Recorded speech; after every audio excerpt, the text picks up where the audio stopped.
네, 라이트하우스 일요일 주일 예배 위로 시리즈 두 번째 파트 오늘 하게 됩니다. 오늘 참 7월 무더위를 벌써부터 무더운데 잘 지내셨죠, 목사님? 네, 너무 덥습니다. 너무 덥습니다. 8월이 아직 오지 않았는데 이 정도 날씨라는 게 두렵습니다. 누가 이런 말 하더라고. 이게 진짜 지옥이니까. 저런 말 하는데 너무 덥습니다, 진짜로. 무더위에 모두 건강하시고요. 저희가 6월, 7월, 8월 12번에 걸쳐서 위로라는 시리즈로 진행을 하고 있는데 먼저 구조부터 좀 말씀드리면 첫 번째 파트 1에서 4개 시리즈, 4개를 쭉 이어갔는데 그때는 우리가 좀 목적, 방향 이렇게 얘기했다면 두 번째 이제 5, 6, 7, 8주의 이야기는 각 여러 가지 법규라든지 예배라든지 다양한 방식의 그런 얘기를 하게 될 것 같고 마지막 공동체 얘기를 한다고 들었습니다. 지금 제가 잘 정리했나요? 맞습니다. 네, 총 12번의 신명기 설교를 3번의 파트로 나뉘어서 이제 오늘은 두 번째 파트인 지켜야 할 것들에 관하여서 함께 나누게 될 것 같습니다. 그러니까 지켜라. 너네 우리 이제 가나안 땅 들어갈 건데 무엇을 지켜야 되는지부터 하나씩 오늘 얘기를 해볼 텐데 자 그러면 한번 진행해 볼게요. 첫 번째는 너를 위협하는 것이라고 해서 다섯 번째 우리 첫 번째 오늘 나눌 이야기인데요. 본문은 신명기 13장입니다. 핵심 구절 말씀드리면 13장 6절에서 8절까지 제가 먼저 읽어보겠습니다.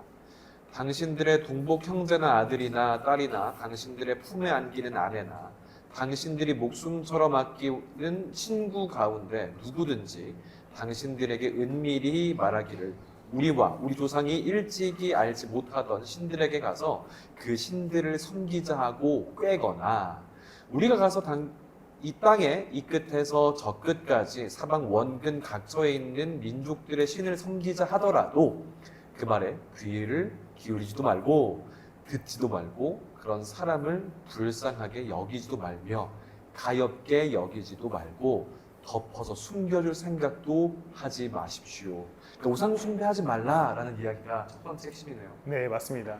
그래서 제가 교회 분명히 준비를 해놨는데 없어졌는데 원래 불상을 가지고 나와서 설교를 이야기를 했었습니다. 우상이라고 하는 것은 우리가 오해하는 것은 단순히 어떠한 눈에 보이는 것, 조각이라고 생각하지만 이 우상이라고 하는 단어는 엘릴이라고 하는 히브리어 단어를 사용합니다. 이 단어의 뜻에 담겨 있는 것은 눈에 보이지 않는 것, 영어로 하면 nothing이라는 뜻을 갖고 있습니다. 그러니까 우리가 눈에 보이는 것이 우리의 우상이 되는 것이 아니라 나를 속이는 어떤 물질적인 것이라든지 혹은 세상의 가치 같은 것들이 우상이 되어서 우리를 우상 숭배하게 한다라는 것을 시작으로 이 본문을 선택한 이유는 이제 우상 숭배를 누가 하게 하느냐라고 이야기했을 때 가까운 사람들이 하게 한다. 네, 그래서 오늘 본문에 보면 가족들, 부인, 남편 이렇게 얘기하는데 저는 이 본문을 가지고 우리에게 가장 가까운 사람은 누구일까? 내 자신이지 않는가? 그러니까 내가 나를 속여서 하나님이 아닌 다른 가치를 따라가는 것이 곧 우상 숭배다라는 이야기를 나눴었습니다.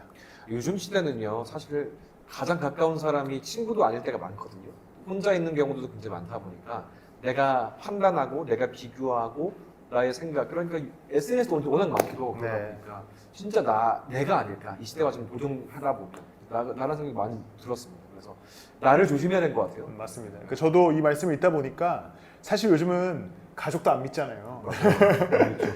가족끼리 돈 거래도 안 하고 사실 가장 믿는 게 내 자신이다. 근데 오늘 이 신명기 말씀에서 가까운 사람들을 조심해라 라고 이야기하면은 너를 조심해라. 너의 가치 판단, 생각들, 원하는 바들을 좀 조심해야 된다라는 생각을 하게 됐습니다. 노래도 너를 믿어, 너 자신을 믿어 이런 노래도 되게 많고 맞습니다. 나중에 이야기했지만 어떤 많은 책들도 네 자신이 너의 가능성을 믿어라 이런 얘기들이 많다 보니까 우리가 나를 되게 주목하고 내가 우선이 되는 경우도 좀 많은 것 같아요. 자 그러다가 이제 한 구절 더 말씀을 골라주셨는데요. 예레미야 29장 11절 말씀입니다. 너희를 두고 계획하고 있는 일들은 오직 나만이 알고 있다. 내가 너희를 두고 계획하고 있는 일들은 재앙이 아니라 번영이다. 너희에게 미래에 대한 희망을 주려는 것이다. 나 주의 말이다. 와, 그러니까 앞에 거는 다 끊어. 믿지 마라고 하고 날 믿어라고 말씀하시는 거예요. 네. 그러니까 4번의 설교 속에서 계속해서 위로를 주고자 했던 바는 우리에게는 하나님의 계획과 그분의 영원한 나라가 허락되었고 그 길을 살아가는 가운데 우리가 많은 흔들림과 어려움이 있을 수 있지만 재앙이 아닌 하나님의 평화를 계획하시는 그분을 따라가자. 그러니까 우상에 넘어가지 말고 어떤 무형의 것에 넘어가지 말고 하나님을 온전히 쫓자라는 의미에서 예레미야 말씀을 준비하게 됐었습니다. 그러니까 내가 금지하는 건 너네 못되게 하려는 게 아니야. 내가 모든 것도 금지하고 그런 것들을 우상을 섬기지 말라고 하는 이유는 나야, 내가 너와 함께 갈게, 이런 얘기들이 계속해서 성경에 숨겨져 있더라고요. 네. 메시지들이 숨겨져서 함께 나눠봤습니다. 자, 두 번째 날, 6번째 시간인데요. 나를 위한 예배라는 이야기입니다. 신명기 16장 말씀 쭉 나눴는데 핵심 구절, 첫 번째는 신명기 16장 1절의 말씀입니다. 당신들은 아비월을 지켜 주 당신들의 하나님께 유월절 제사를 드려야 합니다. 이는 아비월 어느 날 밤에 주 당신들의 하나님이 당신들을 이집트에서 건져내셨기 때문입니다. 이때 세 가지의 절기에 대해서 말씀을 하시고 시작을 했던 것 같습니다. 네, 맞습니다. 이제 이스라엘 백성들에게는 우리나라에게 뭐 추석과 설날이 있듯이 그렇죠. 세 개의 큰 절기가 있었고 그 첫 번째는 유월절입니다. 뭐 우리가 너무나 잘 알고 있듯이 이스라엘 백성들이 이집트에서 나오게 될 때 하나님이 장자를 심판하실 때 문설주에 피를 바른 이스라엘 백성들은 구원하여 주셨죠. 네. 그것을 기념하는 절기가 유월절입니다. 그것의 다른 이름은 무교절이고요. 왜냐하면 누룩이 들어가지 않은 빵을 먹는 날이어서 무교절이라고 부르기도 하고요. 두 번째 절기는 77절입니다. 이때는 어떤 절기냐면 보리를 첫 번째로 수확하던 시기가 바로 77절인 것이지요. 6월절이 끝나고 50일 정도가 지나고 나서부터 지키는 절기이고 첫 보리를 수확한다라고 해서 초실절이라고도 부르는 절기입니다. 세 번째는 초막절이고요.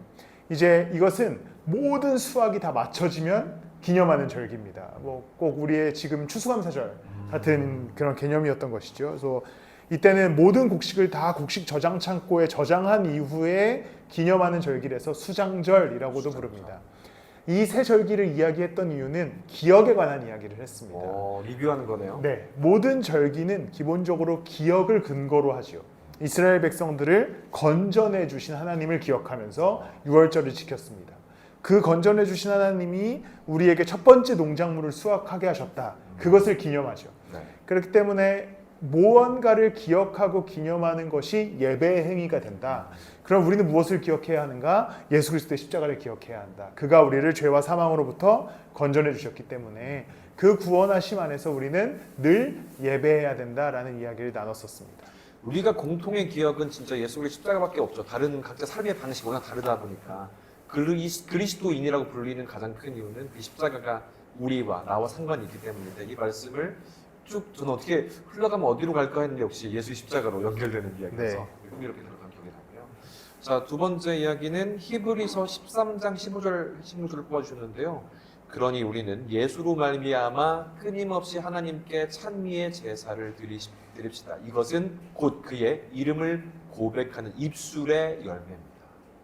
결국에 같은 제사에 관한 이야기를 네. 신약 성경인 히브리서에서 하게 되면서 예수로 말미암아 끊임없이 예배하자라고 하는 것이죠. 이것은 그리스도에 대한 기억으로 우리는 오늘을 살아간다. 그럼 우리는 끊임없이 예배하는 자로 살아가야 한다라는 것을 이야기하기 때문에 이번 파트 2 설교에는 결론에 항상 성경 구절을 나눴었는데 이 말씀을 함께 나눴었습니다. 우리가 그리스도에 대한 기억으로 예배하는 자로 살아가자라는 의미를 담았습니다.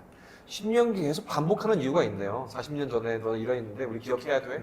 이 힘으로 살아가야 돼를 계속해서 신명기에서 계속 반복해 나가는 부분이 있고요. 자, 신명기 7번째, 근데 세 번째 시간인데요. 너는 왕이고 제사장이야 라는 제목으로 말씀해 주셨습니다. 함께 핵심 구절을 나눠보면 베드로전서 2장 9절의 말씀이었습니다. 그러나 여러분은 택하심을 받은 족속이요 왕과 같은 제사장들이요 거룩한 민족이요 하나님의 소유가 된 백성입니다. 그래서 여러분을 어둠에서 불러내어 자기의 놀라운 빛 가운데로 인도하신 분의 업적을 여러분이 선포하는 것입니다. 이 말씀을 선택한 것은 신명기 17장은 왕에 관한 규정이 나오고요. 18장은 제사장에 관한 규정이 나옵니다. 그런데 베드로전서 2장 9절 우리가 찬양으로 익숙한 이 말 맞죠? 네, 맞습니다.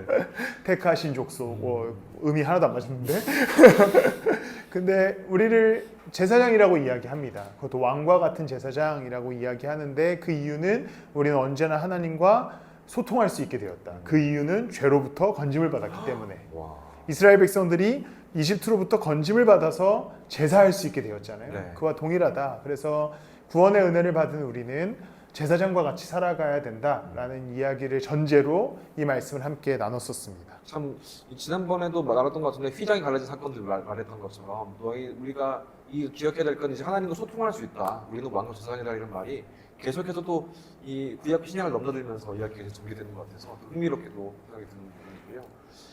다음은 신명기 17장 18절에 19절 말씀인데요. 왕 위에 오른 사람은 레위 사람 제사장 앞에 오간도에 있는 이 율법책을 두루마리에 옮겨 적어서 평생 자기 옆에 두고 읽으면서 자기를 택하신 주 하나님 경외하기를 배우며 이 율법의 모든 말씀과 규례를 성심껏 어김없이 지켜야 합니다. 레위인들에 대한 얘기인가요? 네, 아닙니다. 왕들에 관한 이야기. 왕들의 얘기군요. 네. 네. 왕들에게 왕의 필수 조건은 아. 말씀을 가까이하여 지키는 것에 있다라는 것을 이야기하게 되는 것이죠. 왕과 같은 제사장이라고 하는 것은 이 두 가지를 섞어봤을 때 말씀을 가까이하는 예배드리는 자가 돼야 한다라는 것을 이야기하기 위해서 이 말씀을 갖고 왔고, 왕은 우리가 왕 시리즈를 했지만 그렇죠. 왕은 결과적으로 하나님의 말씀을 지키는 자가 왕인 것이지요. 네, 개인의 자기의 선택, 자기의 가치 판단이 왕이 되는 것이 아니라 하나님의 말씀을 따라가는 자가 곧 왕이다. 근데 그들은 예배해야 된다. 그래서 왕과 같은 제사장이다라는 이야기를 나눴었습니다. 그러니까 여기 뒤에 보면 다시 배우며 이 율법의 모든 말씀과 규례를 성심어이 지켜야 된다는 말이 하나님 목사님 반복하시는 말씀, 어떤 네. 삶의 자리에서도 말씀을 계속 끊임없이 네. 읽어야 된다는 말이 기도해. 네, 그러니까 여기서 중요한 포인트는 왕들은 보통 지혜를 배우거든요. 네. 어떻게 통치해야 되는가. 예. 근데 하나님의 말씀을 가까이 하라고 하면서 모세가 하나님의 말씀을 대언하면서 명령하는 것은 하나님을 경외하는 것을 배워라. 이 완전히 다른 차원. 다르네요. 네. 지혜를 배우는 것은 통치술을, 그렇죠. 처세술을 배우는데 그렇죠. 말씀을 배우는 자들은 하나님을 경외하는 것을 먼저 배웁니다. 그러면 하나님이 일하시겠다라고 하는 뜻이 내포되어 완전 다르네. 있는 것이죠. 네. 그렇기 때문에 이 말씀에 그 은혜가 있었습니다. 그렇네요. 정말 은혜가 되네. 하나님은 다른 방식으로 이스라엘 백성들을 운영하겠다, 경영하겠다라는 생각을 했었는데 그런 차원으로도 좀 연결되는 것 같습니다. 네. 그래서 마지막 지난주에 있었던 말씀인데요. 8번째. 전쟁은 내 몫이 아니야. 한번 이 말씀에 대해서 나눠보겠습니다. 핵심 구절은 신명기 20장 1절의 말씀이었는데요. 당신들이 적군과 싸우려고 나가서 당신들보다 많은 적군이 말과 병거를 타고 오는 것을 보더라도 그들을 두려워하지 마십시오. 이집트 땅에서 당신들 인도해 주신 주 당신들의 하나님이 당신들과 함께 계십니다. 곧 전쟁을 앞두고 있는 거잖아요. 네. 결국에 전쟁을 하러 가야 되는데 그렇죠. 하나님이 참 애석하게도 말과 병거를 없앤 다음에 상대의 말과 병거를 다 없애시고 적군을 다 해치우신 다음에 들어와라 라고 하시는 게 아니라 전쟁을 시작하면 말과 병거를 만날 수밖에 없어. 이건 피할 수 없는 운명이야. 그런데 내가 같이 싸워줄게 라고 약속하시는 장면이죠. 우리는 꼭 인생을 전쟁과 같다라고 자주 표현하지 않습니까? 그걸 이제 전제로 깔았고요, 설교에. 전쟁과 같은 인생에 누구와 싸워 나갈 것인가? 인생을 피할 수 없고 인생에 찾아오는 어려움을 회피할 수 없다면 그것을 다 맞닥뜨리면서 우리는 살아가야 하는데 어떻게 살할 것인가? 하나님과 함께 이 전쟁과 같은 인생을 살아가야 한다. 이것이 설교의 포인트였습니다. 제가 스포츠를 좋아하는 한 사람으로서 하나님은 감독이야, 선수는 우리야, 넌 지시하는 사람이야, 넌 플레이어야 라고 생각했는데 이 말씀을 드리면서 아니 하나님 선수를 같이 뛰나 보다, 네. 앞서 뛰나 보다 이런 생각을 많이 하게 됐는데 좀 틀림 너무 오버했나요? 너무 좋은 표현인 것 같습니다. 그러니까 우리는 보통 하나님을 감독이라고 생각하거든요. 네. 이렇게 살아, 저렇게 살아, 네. 여기서 스틸해. 그렇죠. 네, 연경혁 감독 맨날 도루해.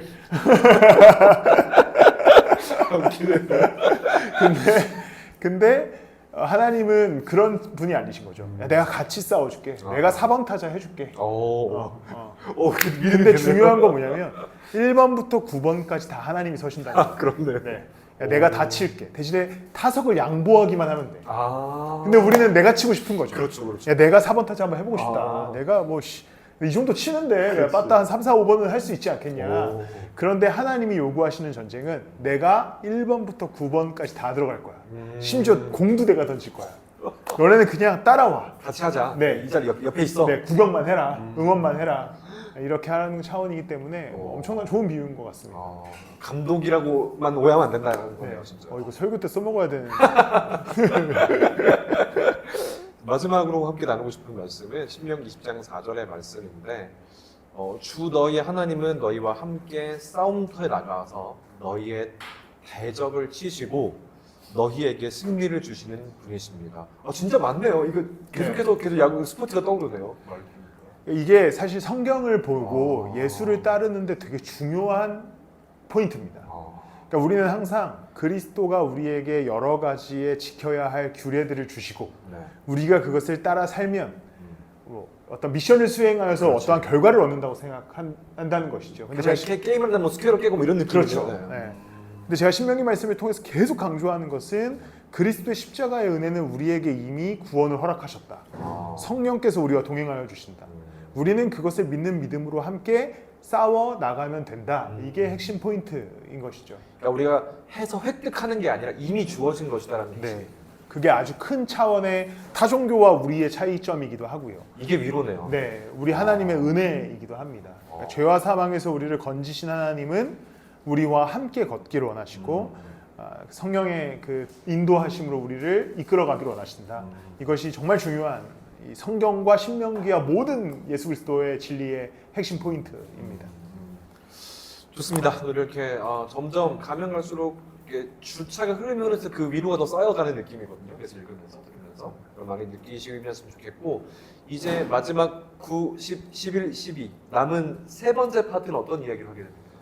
신명기는 개인에게 쓰여진 성경이 아닙니다. 네. 뭐 성경이 대부분이 그렇지만 공동체, 특히 이스라엘이라고 하는 공동체가 어떻게 가나안 땅에서 나라를 이룰 것인가에 대한 성경입니다. 이것을 교회에게 충분히 적용할 수 있는 성경이거든요. 교회가 이 땅에서 어떻게 하나님 나라의 모습을 만들어갈 것인가를 고민하게 하는 것이죠. 그래서 가장 위로가 안 될 수도 있지만 또 가장 위로가 돼야 하는 우리가 어떻게 교회를 이루어갈 것인가에 대해서 다음 주부터 함께 나누게 됩니다. 교회에 대한 공동체에 대한 하나님 부어신 은혜가 분명히 있다는 말씀이신 거죠? 네, 신명기에는 사실 굉장히 공동체에게 주는 위로의 말씀들이 녹여져 있거든요. 그래서 그거를 통하여서 우리가 어떻게 교회를 이루어갈 것인가. 근데 사실 마음의 부담은 있습니다. 왜냐하면 전쟁에서 하나님이 우리에게 승리를 주신다. 이거는 듣자마자 위로가 되는데 그렇죠. 서로 사랑하십시오. 큰 시간이 필요합니다. 오래 걸리죠? 네. 오래 걸립니다. 그래서 조금은 여러 가지로 열심히 고민하면서 준비하고 있습니다.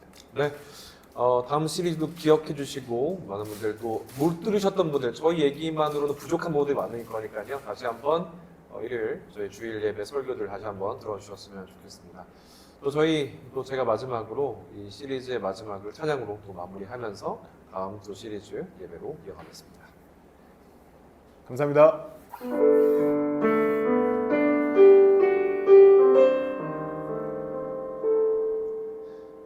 아버지 사랑 내가 노래 아버지 은혜 내가 노래 그 사랑 변함없으신 거짓 없으신 성실하신 그 사랑 상한 갈대 꺾지 않으시 꺼져가는 등불 끄지 않는 그 사랑 변함없으신 거짓 없으신 성실하신 그 사랑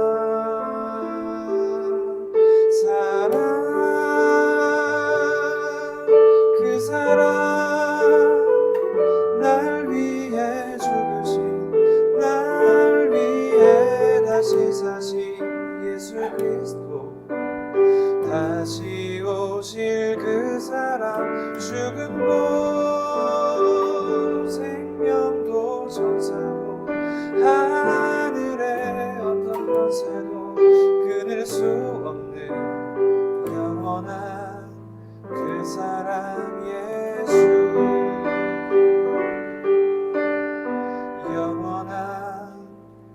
사랑 예수